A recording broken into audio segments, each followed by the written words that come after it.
ये है Pearl Harbor, जो कभी अमेरिकन मिलिट्री का एक बेस हुआ करता था। वर्ल्ड वॉर 2 का सबसे बड़ा अटैक इसी जगह पर हुआ था, जिसके बाद ये जगह कुछ ऐसी हो गई थी। ये बात है 7 दिसंबर 1941 की, जहां सर्दी की एक ठंडी सूख का आगाज हो चुका था। शायद ये हिस्ट्री का वो दिन था जहां यूएस नेवी बेस पर एक बहुत बड़ी आफत गिरने वाली थी। इस आफत में अमेरिका के 1400 मिलिट्री ऑफिसर की जान जाने वाली थी, लेकिन बदकिस्मती से वहां पर किसी को भी इस चीज का अंदाजा नहीं होता। उस दिन सूरज निकलता है जहां एक अफ्रीकन बावर्ची, जिसका नाम डोरस मेलर होता है, ये अपने सभी ऑफिसर्स को नाश्ता सर्व करता है और फिर वहां से फ्री होकर लॉन्ड्री कलेक्शन के काम पर लग जाता है। ठीक 7:57 पर इसको एक सायरन सुनाई देता है। वो सायरन जो शायद कोई भी ऑफिसर अपनी सर्विस में सुनना पसंद नहीं करेगा, क्योंकि इसका साफ साफ मतलब होता है कि मौत बहुत करीब आ चुकी है। डोरस फौरन शिप के टॉप पर जाता है और ये देखकर हैरान रह जाता है, पूरा आसमान जापानीज बम्बर एयरक्राफ्ट से भरा हुआ है। करीब 414 जापानीज बम्बर एयरक्राफ्ट अपने साथ इनकी मौत का सामान लिए तेजी से बढ़ रहे होते हैं। इससे पहले कि अमेरिकन इनके हमले को रोकने के लिए तैयार होता, पलक झपकते ही जैसे अमेरिकन नेवी बेस पर कोई क़यामत टूट पड़ी थी, क्योंकि उस वक्त जापानीज एयरक्राफ्ट चुन चुनकर अमेरिकन शिप्स को तबाह करना शुरू कर देते हैं। ये हमला यूएस के इसी पर्ल हार्बर बेस पर किया जा रहा होता है और आज हम जानेंगे कि जापान ने अमेरिका जैसे मुल्क पर हमला करने की आखिर इतनी बड़ी हिम्मत क्यों की थी, और उस वक्त अमेरिका ने आखिर डोरस मेलर नामी एक बावर्ची को सबसे बड़ा अवार्ड क्यों दिया था, और अमेरिका ने इस हमले के बदले जापान को ऐसा कौन सा सरप्राइज दिया था जिसमें जापान ने खुद को अमेरिका के आगे सरेंडर कर दिया था। इस कहानी की शुरुआत 1941 में होती है, जब वर्ल्ड वॉर 2 में अमेरिका ने चाइना को बचाने के लिए अपना सब कुछ दांव पर लगा रखा था। वही चाइना जिसके खिलाफ आज 2023 में अमेरिका खुलकर बात करता है। हुआ कुछ यूं था कि वर्ल्ड वॉर 2 को स्टार्ट हुए 3 साल गुजर गए थे, जहां एक साइड पर जर्मनी और इटली थे, जबकि दूसरी साइड पर ब्रिटेन, नीदरलैंड और फ्रांस मौजूद थे। इस जंग में अमेरिका का कोई भी पार्ट नहीं था। अमेरिका पूरी तरह से न्यूट्रल था, क्योंकि वर्ल्ड वॉर 1 में हुए नुकसान की वजह से अमेरिका खुद को यूरोप और एशिया में होने वाली जंग से बिल्कुल अलग रखना चाहता था। लेकिन एक मुल्क था जो अमेरिका को हमेशा से ही तंग कर रहा था, और वो कंट्री कोई और नहीं बल्कि जापान था। जापान के पास उस वक्त नेचुरल रिसोर्सेज खत्म होने की वजह से वो अपने आसपास के मुल्कों पर धड़ाधड़ कब्जा जमा रहा होता है, ताकि वो अपने मुल्क में नेचुरल रिसोर्सेज की डिमांड को पूरा कर सके। उस वक्त जापान कोरिया, ताइवान और चाइना के बड़े इलाकों पर कब्जा कर चुका था। पैसिफिक ओशन में ही जापान के करीब फिलिपाइन, मलेशिया और इंडोनेशिया पर भी इसकी बहुत बुरी नजर थी। पर मसला ये था कि मलेशिया ब्रिटिश की कॉलोनी थी, इंडोनेशिया नीदरलैंड की कॉलोनी थी और फिलिपाइन न्यूट्रल रहने वाले अमेरिका की कॉलोनी थी। इन सभी कंट्रीज को जापान के दूसरे मुल्कों पर कब्जा करना बिल्कुल भी ठीक नहीं लग रहा था, क्योंकि जापान के पीछे असल में हिटलर का हाथ था, और हिटलर शुरू से ही अमेरिका और ब्रिटेन का बहुत बड़ा दुश्मन था। जापान की यही हरकतें देखकर जुलाई 1941 में अमेरिका ने जापान को ऑयल देना बंद कर दिया। जापान के पास खुद का ऑयल नहीं था, बल्कि उसकी डिमांड का 80% ऑयल वो अमेरिका से इंपोर्ट करता था। अमेरिका ने उसके सामने ऐसी कंडीशन रखी कि पहले उसको चाइना में अपना कब्जा छोड़ना पड़ेगा, फिर कहीं जाकर उसको ऑयल दिया जाएगा। जापान के लिए ये एक बहुत बड़ा फैसला था। एक तरफ अगर वो चाइना से अपना कब्जा छुड़ा देता तो पूरी दुनिया ये समझती उसने हिटलर की सपोर्ट के बावजूद भी अमेरिका के सामने अपने घुटने टेक दिए हैं, और दूसरी तरफ ऑयल था जिसके बगैर जापान का रोब वैसे ही कमजोर होता दिखाई दे रहा था। इसलिए जापान ने यह फैसला किया कि वो चाइना से अपने फौजी वापस नहीं बुलवाएगा, और ये फैसला भी चाइना का नहीं था, बल्कि इसके पीछे भी हिटलर का ही हाथ था। बल्कि हिटलर ने जापान को अपने नेचुरल रिसोर्सेज पूरा करने के लिए इंडोनेशिया पर हमला करने का बोला, लेकिन ये काम जितना बोलने में आसान लग रहा था उतना आसान था नहीं, क्योंकि उस वक्त इंडोनेशिया नीदरलैंड की कॉलोनी थी। वहां तक पहुंचने के लिए ये जरूरी था कि वो पहले फिलिपाइन पर कब्जा करें, जो उस वक्त अमेरिका की एक कॉलोनी थी। जापान को अच्छी तरह ये भी पता था कि अगर वो फिलिपाइन पर हमला करता है तो उसका जवाबी हमला पैसिफिक ओशन में मौजूद America naval base Pearl Harbor से ही किया जाएगा, जिसमें जापान को काफी नुकसान भी उठाना पड़ सकता है। बट जापान के पास अब ऑयल रिसोर्सेज तेजी से खत्म हो रहे थे, इसलिए उनके पास अब हमला करने के अलावा दूसरा कोई भी ऑप्शन नहीं था।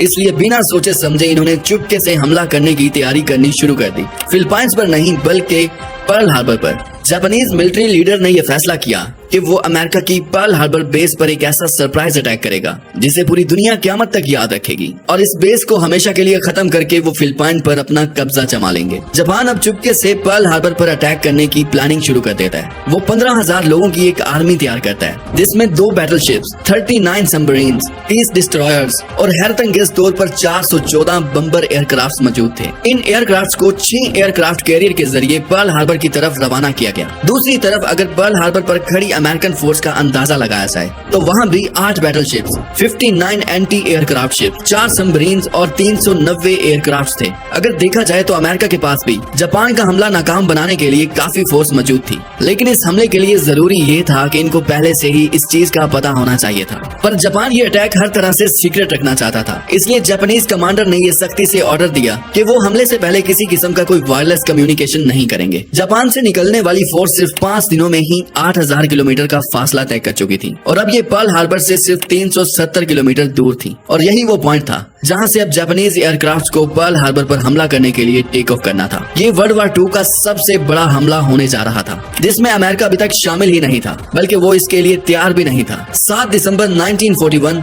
सुबह को 7:57 पर 350 जापानीज एयरक्राफ्ट ने पर्ल हार्बर पर 2 अलग अलग ग्रुप्स में अटैक करके इस बेस की ईंट से ईंट बचाकर रख दी।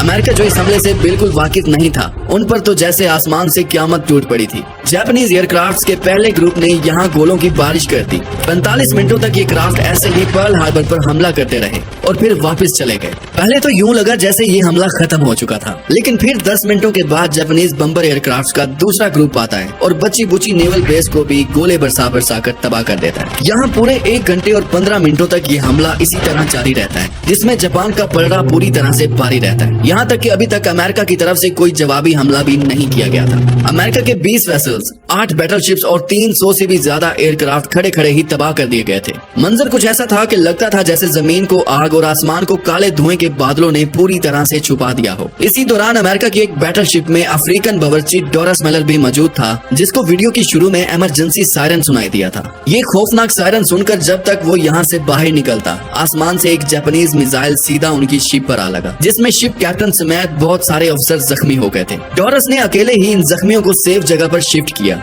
और फिर एंटी एयरक्राफ्ट मशीन गन पर जाकर खुद जापानीज एयरक्राफ्ट पर पलट कर वार किया। और अब तक का अमेरिका का ये सबसे पहला हमला था जिसने बगैर किसी ट्रेनिंग के मशीन गन की मदद से टोटल 6 जापानीज एयरक्राफ्ट को मार गिराया था। इस हमले में जापान के टोटल 29 एयरक्राफ्ट क्रैश हो गए थे। डोरस मेलर पहला अफ्रीकन अमेरिकन था जिसको बाद में नेवी क्रॉस दिया गया था। ये अवार्ड यूएस नेवी का सबसे बड़ा अवार्ड था। पूरे 1 घंटा 15 मिनट हमला करने के बाद जापानीज एयरक्राफ्ट तो वापस लौट गए थे, लेकिन वो अब अमेरिका को भी वर्ल्ड वार 2 में धकेल चुके थे और शायद जापान नहीं जानता था कि अब अमेरिका उसका क्या हाल करने वाला है। अगले 3 महीनों तक अमेरिका अपनी नेवल बेस को दोबारा से रिकवर करने में लगा रहता है। अमेरिका का गुड लक ये था कि कई शिप जो हमले के दौरान शैलो वाटर में डूब गई थी, उनको अभी भी रिपेयर किया जा सकता था। उसके बाद अमेरिका ने जापान पर वैसे ही हमला किया जैसे उन्होंने पर्ल हार्बर बेस पर किया था। अप्रैल 1942 में अमेरिका ने जापान के कैपिटल टोक्यो पर बम्बों की बरसात कर दी थी। ये अमेरिका का वर्ल्ड वार 2 में किया जाने वाला पहला हमला था, जिसके बाद अमेरिका ने बस नहीं की।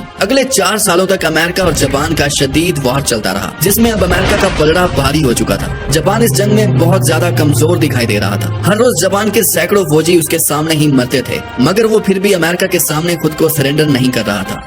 आखिरकार अगस्त 1940 में अमेरिका ने जापान पर अपने 2 आखिरी हमले करके जापान का हमेशा के लिए नक्शा ही बदल दिया। 6 अगस्त 1940 को सुबह के 8 बजे जापान के हिरोशिमा शहर के ऊपर एक American Boeing B-29 super fortress aircraft दिखाई दिया। इस क्राफ्ट के अंदर 4400 किलो वजनी लिटिल बॉय नामी एक न्यूक्लियर बम मौजूद था और यही बम जापान के कैपिटल शहर हिरोशिमा के ऊपर गिराया गया। एग्जैक्ट 45 सेकंड के बाद जापान में एक जोरदार धमाका होता है और सब कुछ ही सेकंड में भाप बनकर उड़ जाता है। उसके बाद एक फायरबॉल जमीन से आसमान की तरफ बढ़ता है, जिसने जमीन का टेम्परेचर 5000 डिग्री सेल्सियस तक पहुंचा दिया था। जापानीज मिलिट्री लीडर के जैसे पांव तले जमीन खिसक गई थी। अभी वो कुछ और सोचता कि इसी हमले के 3 दिनों बाद 9 अगस्त को अमेरिका ने जापान के शहर नागासाकी पर भी न्यूक्लियर बम गिरा दिया। ये बम मार्क 3 बम था, जिसका नाम फैटमैन था। 4670 किलो बारूद से भरा हुआ ये बम नागासाकी की जमीन को छूते ही आसपास के 50 किलोमीटर के इलाकों को सफाई हस्ती से मिटा देता है। ये वो 2 न्यूक्लियर बम थे जो पहली दफा इंसानों पर इस्तेमाल किए गए थे। एक अंदाजे के मुताबिक हिरोशिमा और नागासाकी के हमलों में 2,60,000 के करीब लोग मारे गए थे। इस हमले के चंद ही घंटों बाद जापान ने अमेरिका के सामने खुद को सरेंडर कर दिया था, क्योंकि अब वो अपने मुल्क में और तबाही जरा भी बर्दाश्त नहीं कर सकता था। और उसके साथ ही जापान और अमेरिका का वर्ल्ड वॉर भी खत्म हो गया और इसी के साथ ये वीडियो भी खत्म हो गई।